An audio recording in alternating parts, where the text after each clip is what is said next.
Alors bonjour à tous, aujourd'hui on se retrouve à Port-en-Bessin, plus précisément au musée des épaves du débarquement avec Fabienne Lemonchois qui va nous parler un petit peu de la vie de son père, une aventure de dingue, on peut le dire comme ça, hein, parce que là on a des véhicules de 30 tonnes qui sortent de l'eau, vous allez voir c'est assez impressionnant.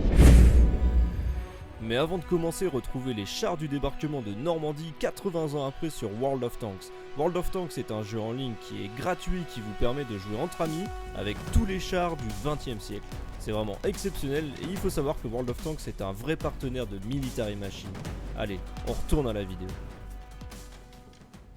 D'où ça vient cette passion pour les blindés de la mer, entre guillemets? Alors, mon père a toujours eu la passion de la mer, de l'eau. D'accord. En général, il a plongé très jeune aussi. Il avait, même quand il avait très peu d'argent, acheté un tout petit bateau et il partait plonger tout seul en mer. Incroyable. Déjà explorer les épaves avant de vouloir en faire son métier. Et après, il s'est donné les moyens de pouvoir le faire de façon professionnelle en passant des brevets de plongée et après la capacité de démineur. D'accord. Artificier, grutier, enfin différentes casquettes. Donc toute sa vie, en fait, son travail, c'était de repêcher, on va dire, les reliques, si on peut les appeler comme ça, du débarquement, pour nettoyer les fonds marins, faire du recyclage. Et puis par passion, il a pu quand même conserver une partie de ses véhicules. Oui, parce que la base de son entreprise, ça a été de signer des contrats avec l'État pour araser les épaves dangereuses à la navigation. Donc l'État lui avait confié cette mission-là. En échange de quoi il était propriétaire de tout ce qu'il y avait sous l'eau, que ce soit le métal pour partir à la fonderie, ou des objets où il a trouvé une passion. Et il a commencé avec des petits objets, et puis après, comme on le voit derrière nous, des gros objets. Ah, c'est super intéressant, donc comme le duplex drive qui est juste ici. Il faut savoir que pendant le débarquement, pour ceux qui ne connaissent pas, le duplex drive, c'est en fait un Sherman amphibie qui a été conçu sur la base de Percy Hobart, qu'on appelle les funnies. Et donc l'idée, c'était de pouvoir arriver sur les plages du débarquement par la mer en flottant avec des hélices à l'arrière, vous allez le voir tout à l'heure. Donc celui-ci, il provient du débarquement à Omaha Beach. Omaha, oui. Et donc il fait partie des chars qui n'ont pas réussi à flotter, que la mer était agitée, comme on le sait sur le 6 juin 1944. Et une première vague, il a pris une première vague, une deuxième, et à la troisième, il a coulé. Et il y en a eu combien au final sur la matinée du 6 juin qui ont coulé? Je crois qu'il y en a 3 qui sont arrivés, donc 20 et quelques. Ouais, je crois que c'était 32. Oui, c'est ça. 32, donc 3 sur 32. Oui, 3 ou 4. La plupart ont fini en mer. C'est ça. C'est les dingue. seuls qui sont arrivés, le commandant du LCT, voyant que les chars tombaient tout de suite dans la mer, au bout de quelques minutes, certains notamment un a refermé sa porte et les a emmenés jusqu'à la plage. Ce qui est surprenant, donc là il a été relevé en quelle année environ, vous savez? 86. 86, parce qu'il est en super bêta pour une... On voit encore très bien les jupes, ouais. On voit encore très bien les bouteilles d'oxygène pour les gonfler, toute l'armature et bien sûr les hélices. Même la trappe là au final, oui, elle tient, on se demande comment. Elle tient. Dingue. Par contre ils sont entretenus. C'est ça en fait, il y a un entretien derrière. Oui, on a un anti-rouille que l'on passe tous les ans qui permet de stabiliser le métal. D'accord, ok. Il y en a un aussi à Courceuil-sur-Mer, à côté du carrousel, là il n'y a plus justement le système d'hélice, là on le voit bien. Ça doit pas être facile de relever 30 tonnes des fonds marins. Alors le système est très particulier, c'est-à-dire que mon père avait un système d'élingue qui mettait à l'intérieur du char pour l'attraper. D'accord. Et à ça, il y avait ce qu'on appelle des ballons de relevage.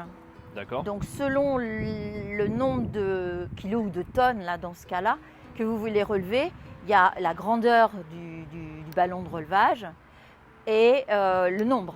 Pour celui-ci, il y en avait 6. Donc le système, on les accroche sous l'eau, on les gonfle, on relève du fond le char et on le tire jusqu'au port, sur le côté, sur la digue, à marée haute.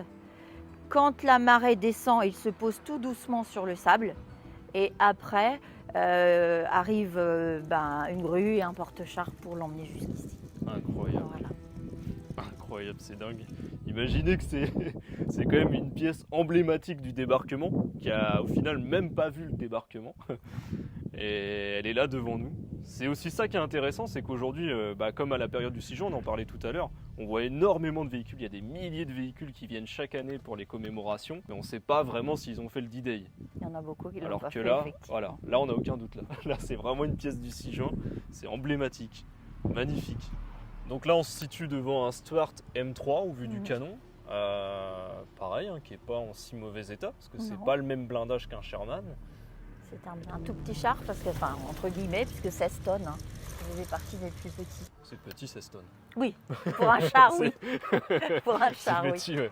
Mais du coup, je me posais une question tout à l'heure, là, c'est est-ce qu'il a pu les visiter, enfin les tourelles, à un moment Il est je rentré sais pas dans comment tous les chars. Il a pu ouvrir les trappes Tous.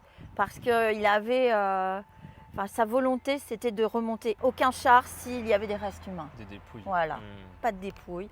Donc ça veut dire qu'il les a visités avant et il les a dévasés à l'intérieur avec un système de suceuse qui enlève toute la vase. Et comme ça, il est allé au fond de chaque char pour voir ce qu'il y avait dedans. Ah, c'est ça, en Avant. même temps, ça a pu permettre de relever quelques pièces personnelles, des C'est effets ça. personnels de soldats. Voilà. Voilà, sur un char notamment, oui. Mais pas de reste humain. Voilà. Ça, c'était sa devise, c'est que tout reste humain reste dans sa sépulture sous la mer. C'est respectable en soi, c'est respectable. Et ça veut dire qu'en gros, il reste encore des chars dans la mer, actuellement. Bien sûr. Parce qu'au final, il y a très peu de gens qui ont pris cette volonté de relever des épaves. Moi, j'en connais pas d'autres. Ouais, c'est ça. Pas d'autres musées qui exposent en Europe. Alors dans le monde, après, on ne sait pas, hein, mais moi j'ai fait une recherche en Europe, il n'y en a pas d'autres. Hein. Non. Et du coup, la patine qu'on lui retrouve là, c'est Toujours cette anti-rouille, C'est l'anti-rouille, que l'on passe tous les ans. Ah, ça doit être du travail aussi. Oui, ce sont des litres et des litres d'anti-rouille, oui. Avec un pulvérisateur. Hein. Mais ça le protège, ça permet d'avoir encore les concrétions et puis de stabiliser au mieux le métal.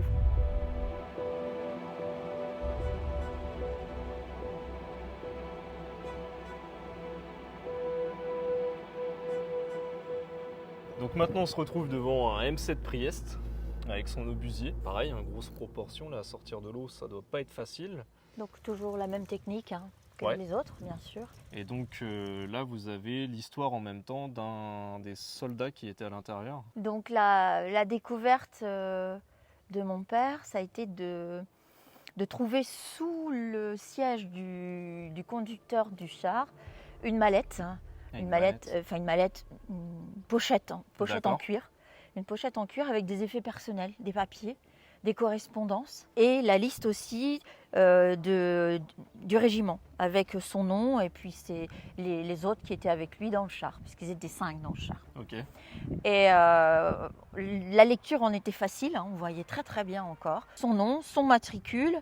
Et il écrivait une correspondance à sa fiancée qui s'appelait Miss Lucille. Donc il y avait une lettre qui devait partir. D'accord. Cette lettre nous a permis de trouver le matricule, le nom du soldat. Par l'intermédiaire d'amis aux États-Unis, on a, miracle, retrouvé l'homme, le soldat américain qui vivait toujours et qui habitait en Caroline du Sud. Le pilote ce char. Le pilote de ce char. A vu couler du coup. Eh oui, mais même il était dedans. Ils ont tous sauté, tous les 5. Ah, donc il a évacué d'ici. Ah oui. Ils ont sauté du char, ils se sont retrouvés pris par une autre barge. Ils sont ressautés dans une autre barge parce que leur barge était en train de couler. D'accord. Parce il y avait un obus qui l'avait percuté. Donc ce char, c'était fini. Donc ils sont partis, ils l'ont laissé. Et lui, il est parti à pied et après a continué son histoire de soldat dans un autre char qu'il a récupéré après au marin. Et il a continué après le débarquement son aventure. Son aventure jusque Paris, jusque l'Allemagne et jusqu'au front russe. Il a été loin. Oui, il a été loin et ce char a aussi une super histoire parce qu'il a fait aussi l'Afrique du Nord, l'Italie. Après, il a été récupéré par les Anglais pour partir en Angleterre et repartir sur une barge pour le 6 juin. Oh la folie, avec ce char quoi. Donc avec il a vécu jusqu'au 6 juin. Ouais. Je suis bien intéressé du coup de voir les effets personnels. Je vous emmène, Merci. on y va. C'est vrai que ça fait drôle là d'un coup quand on sait ça. Eh oui, hein. Alors ici on retrouve tous les effets personnels de John. Eh oui. Donc sa correspondance qui nous a permis, via aussi les documents militaires, de le retrouver. Tous ces effets qui vont au savon, aux cigarettes. Ah oui, les cigarettes Ouais, même. c'est des camels. On en voit encore. Et puis tout le quotidien du soldat qui va de ses ustensiles pour manger, Ouais, sa carrément, gamelle, on voit la vie. son petit réchaud et ses médailles Ses qu'il médailles nous a personnelles. offert. Voilà, ces médailles en gratification pour l'honorer de ce qu'il a fait pour l'armée américaine et la France.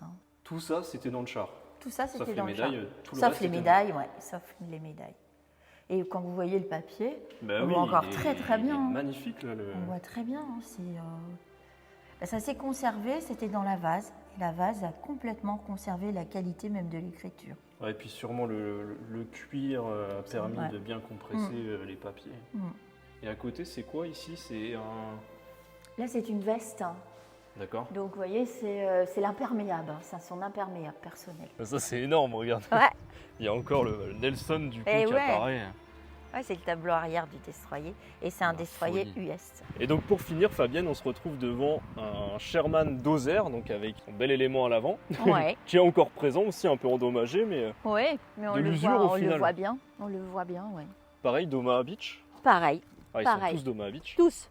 C'était une grande expédition pour les sortir.